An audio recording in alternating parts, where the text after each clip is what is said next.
a slap for no reason. This began a cruel and absurd day for middle-aged Delia. What's even harder to imagine is that such an intolerable scene was an utterly ordinary moment in her 28-year married life. Some say there's nothing worth living for like this. But Italy then explicitly banned divorce until 1970, when this law was finally repealed. Which meant Delia faced another 24 years before possible freedom from this marriage. So she swallowed her humiliation and made breakfast for the family as always. Tying her apron, she set the table, simultaneously brewing coffee and slicing bread without pause. Yet no one acknowledged her efforts. When her husband snapped the toilet chain by accident, he unleashed unreasonable fury on her. The younger sons complained carelessly about excessive homework, refusing to attend school, unaware this was the opportunity their sister had dreamed of before being forced to drop out due to poverty. Now she worked at a small factory under her father's arrangement, earning meager wages to support the family.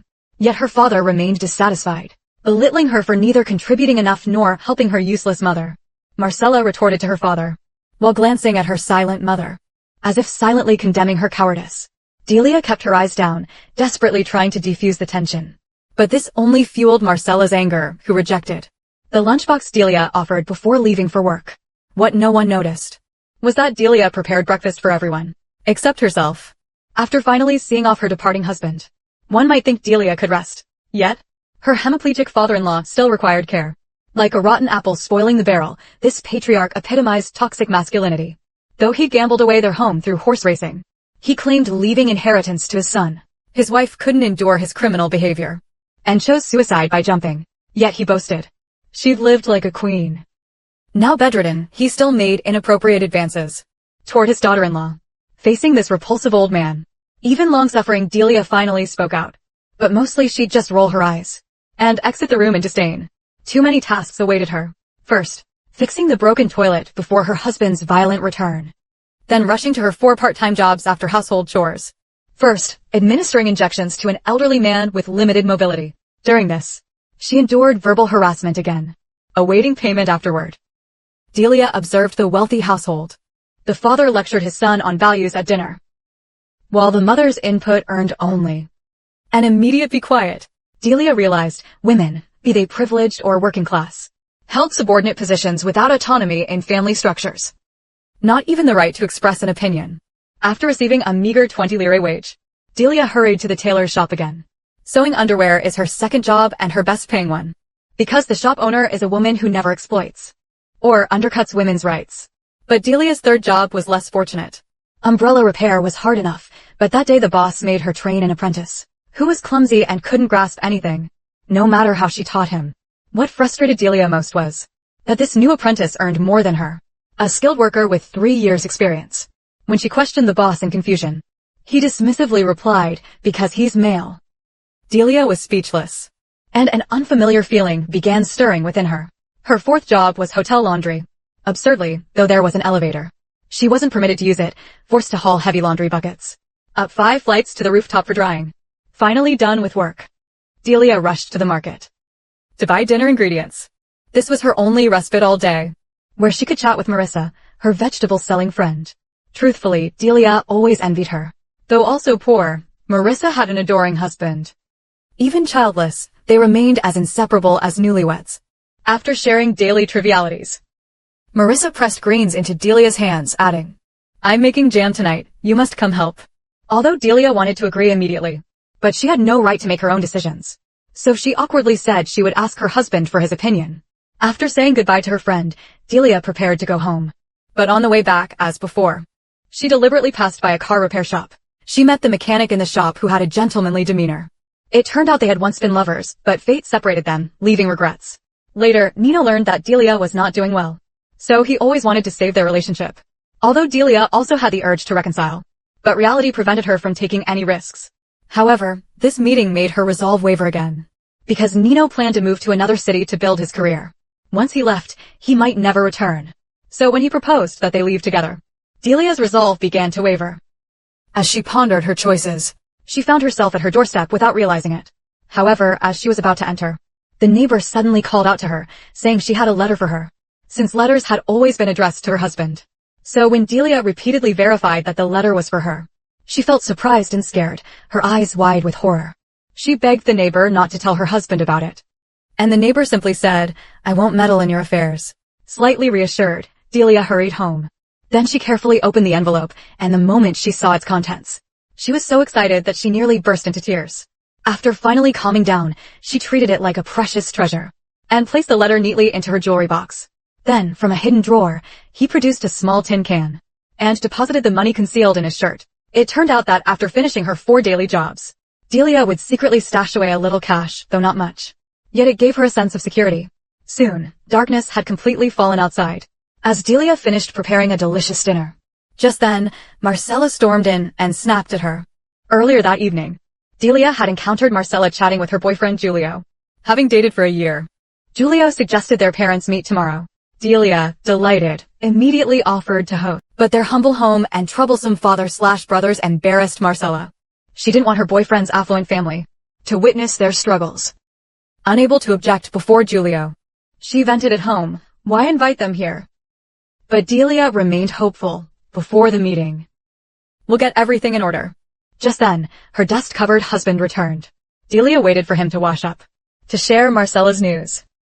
But he demanded first, "Hand over today's wages."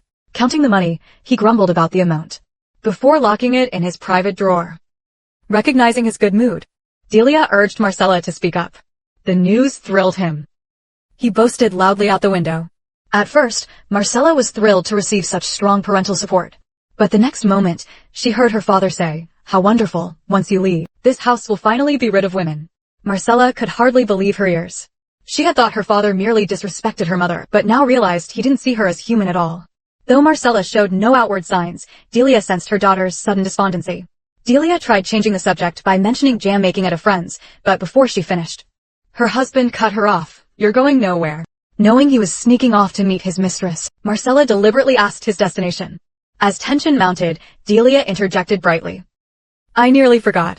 We have chocolate for dessert to celebrate." But as the children clamored for treats, her husband demanded coldly, "Where'd you get this American chocolate?" Earlier, Delia had found a family portrait on the street, dropped accidentally by an American soldier named William. To most, such photos hold little value, but for William stationed far from home, this picture was his sole emotional anchor. When Delia returned it, he gave her precious chocolate in gratitude. Though an innocent gift, her husband exploded upon learning its origin. "You shameless woman." After banishing the children, he subjected her to brutal violence. Hearing the living room chaos, the children huddled for Delia's cries of pain were met with neighborhood indifference, long desensitized. After what felt like eternity, the beating finally ceased. If her husband hadn't had an appointment tonight, the violence might have lasted even longer. Battered and bruised, Delia thought. She could tend to her wounds after helping her husband dress and leave.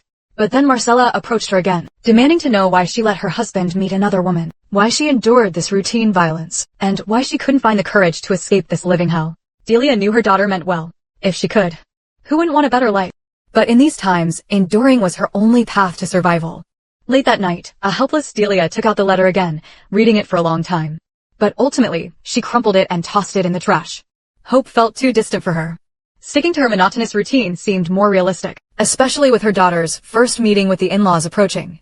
So the next day, instead of work, she rose early to queue for scarce. On her way home, however, she encountered Private William again, who greeted. Haunted by last night's ordeal, she dared not linger. After shaking him off, she sought out Marissa to apologize for missing their meeting.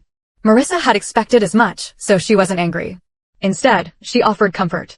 Not only that, hearing Delia's worries about the engagement feast, she closed shop to take Delia out. They first stopped at a cafe for coffee, then found a quiet corner to talk. It turned out Delia had saved up for her daughter's wedding gown. She didn't want her daughter to look shabby on her wedding day. Marissa didn't say much, just smiled and supported her every decision. Soon came the day for the families to meet. Delia was whirling like a dervish from early morning, not only preparing all the meals alone, but also reminding her 2 sons not to swear at the table as usual. By the time Marcella finished dressing, her husband hadn't washed up or changed. Marcella wanted him to take off his apron, but seeing the patches on Delia's dress, she made her put it back on to hide the patches. Just then, the doorbell rang. Her husband immediately rose to answer it, playing the patriarch. Outside stood the groom's family, father and son dressed as gentlemen, mother-in-law and sister-in-law in elegant refinement. The shabby Delia and Marcella nervously smoothed their hair, which only made the mother-in-law act more haughtily. At dinner, she sniffed contemptuously. "Not even scraps of meat in this meal?" As Delia floundered, her husband barked, "More wine." Suddenly all treated her as their servant. Midway through lunch, her husband declared, "To business." But a tapping sound interrupted them. Then her long-paralyzed father-in-law miraculously walked in. Though stunned, her husband shamelessly steered talk back to Marcella. Exchanging glances with his father, Giulio rose and produced the engagement ring. To mark the occasion, Delia rushed to the kitchen, preparing dessert. However, as she carried out the dinner plate, she collapsed to the floor from exhaustion. Expecting help, she found everyone watching coldly instead, with her husband scolding her for breaking the plates. Worse still, as others left for the cafe downstairs to continue celebrating, he locked her in the bedroom and beat her severely. After her agonized cries, the father-in-law called her husband aside. "These constant beatings disturb my sleep, and she'll grow numb to the pain. Better to break her spirit completely at once." The husband left the room, pondering this advice. He returned to Delia, but this time without violence, instead taking her hand for a tender waltz. But Delia recognized this as mere pretense, remembering his similar tenderness during courtship. That gentleness vanished on their wedding day, when patriarchal demons possessed him, revealing his true violent nature. Though hope had faded, Delia maintained her fort daily for her children's sake until her daughter's actions sparked thoughts of change. Distracted by romance, Marcella forgot the stove, nearly burning the kitchen. Delia's timely intervention prevented disaster, but her husband noticed the damage. To shield Marcella, Delia claimed full blame for the incident, earning another brutal beating. Yet as she composed herself to prepare dinner, Marcella looked at the wound on his mouth corner and couldn't help but complain about his incompetence. At this very moment, Delia realized that without making a choice, she would never escape this oppression. That night, she retrieved the letter she had thrown in the trash, smoothing its creases, as if soothing her own heart. The next day at the lingerie, she did the unthinkable, buying the polka dot blouse she'd always longed for but never dared purchase, refusing to deny herself any longer. Then she sought Marissa's help. "I need to go somewhere this Sunday," she said. "To avoid detection, I need you to provide an alibi." Though unsure of her destination, Marissa agreed without hesitation. That night, Delia rehearsed every detail to ensure the plan's success. But then she overheard her daughter in the next room flirting with her boyfriend. Though such intimacy wasn't unusual for an engaged couple, Delia noticed something alarming. Marcella's boyfriend displayed unprecedented control, forbidding pretty dresses, workplace makeup, lipstick, even employment after marriage. This chillingly familiar pattern made Delia realize he mirrored her own husband. Marcella would relive her suffering if this marriage proceeded.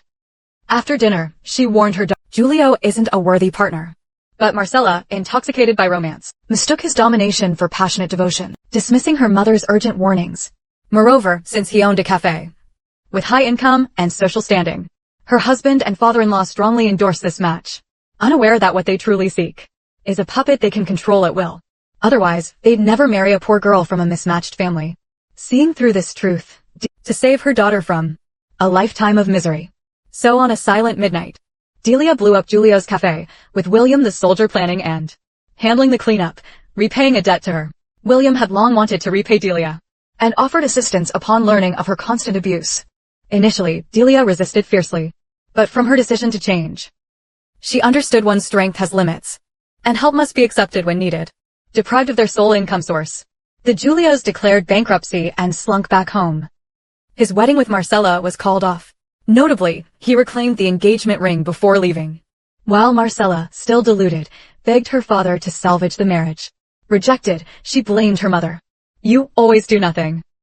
Unaware her weak mother saved her future. After resolving her daughter's crisis, Delia faced the eve of her plan. Preparing for tomorrow, she packed clothes and letters, and wrote her daughter a farewell note. Meanwhile, Nino packed. Unlike Delia's calm composure, he felt restless, anxious about their uncertain future. As the morning bells chimed, Delia awaited the pivotal Sunday at last. Her plan was to attend Mass with the family first, then head straight to her destination afterward. But just as she was about to leave, she discovered her father-in-law dead in his room. In the past, Delia would have told her husband immediately. But now, she refused to let anyone or anything stop her from pursuing her newfound self. So when her husband urged her to hurry out, she left the room as if nothing had happened. But fate intervened. While Delia's family was at Mass, a neighbor forced their way in and discovered the deceased father-in-law. Knowing Delia's family attended Sunday Mass, the neighbor rushed straight to the church. Meanwhile, Delia finished praying and prepared to leave, only to turn and see the neighbor shouting as he ran toward her. Her plans were shattered. As the saying goes, bad news travels fast. Soon, news of the father-in-law's death swept through the town. People she never spoke to, even strangers, came to pay respects, mostly for free coffee and pastries. Watching the clock tick, Delia felt like a cat on hot bricks, desperate to usher everyone out. Just then, Marissa arrived too, though she was supposed to help Delia with the plan at home. Her husband insisted she come to pay respects. But seeing the old bastard lying there, Marissa snapped, "Damn you for dying now." Delia cursed, "May you rot in hell as a beast." But just after the two had calmed down, Delia suddenly realized tomorrow offered another chance. Early the next morning, while everyone was still asleep, she quietly left the letter she had written for her daughter, gathered her bag, and prepared to leave. However, just as she was about to leave, she was caught by her husband who had just gotten up. Facing his questioning, Delia was extremely nervous. Fortunately, she had prepared an excuse earlier, so she finally managed to escape the house. The moment she stepped outside, she felt like a bird freed from its cage, soaring freely. She hurried to the lingerie shop owner's fitting room, changed into her favorite polka dot shirt, applied the forbidden lipstick, and then rushed towards the freedom she yearned for. However, what she didn't know was that when she left, the envelope she had smoothed out had already fallen at the doorway. Her husband found it, uncovering her secret. So, when she arrived at her destination full of hope, her husband followed close behind. Fortunately, surrounded by a crowd, he didn't spot her immediately. However, when someone shouted to raise their documents, Delia realized she'd forgotten hers.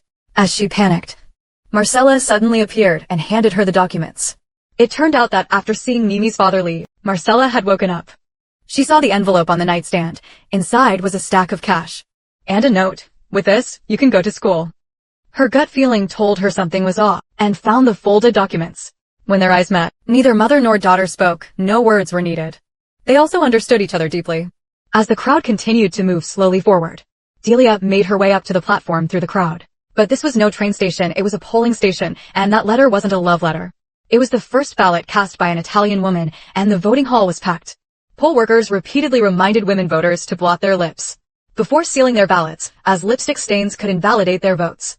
Women once wore lipstick to please themselves. Now they willingly blotted it for their rights. After casting her precious, sacred vote, Delia walked out of the hall with her head held high. But as she tried to cross the sea of people, to embrace her daughter celebrating below the steps, her husband blocked her path again. Delia instinctively turned to avoid him, but then stood her ground firmly. For now she was no longer alone, but the embodiment of awakened women's will, though silenced in daily life. Their united silence became a powerful force. Facing their collective unwavering gaze, her husband faltered and slunk away. This was Delia's first victory against oppression, but not her last. For though she had no shield for protection, no weapon against foes, no helmet to hide in, no altar for solace, she now held the belief that all are equal. And armed with this truth, even if they cut out her tongue, she would still sing through silence.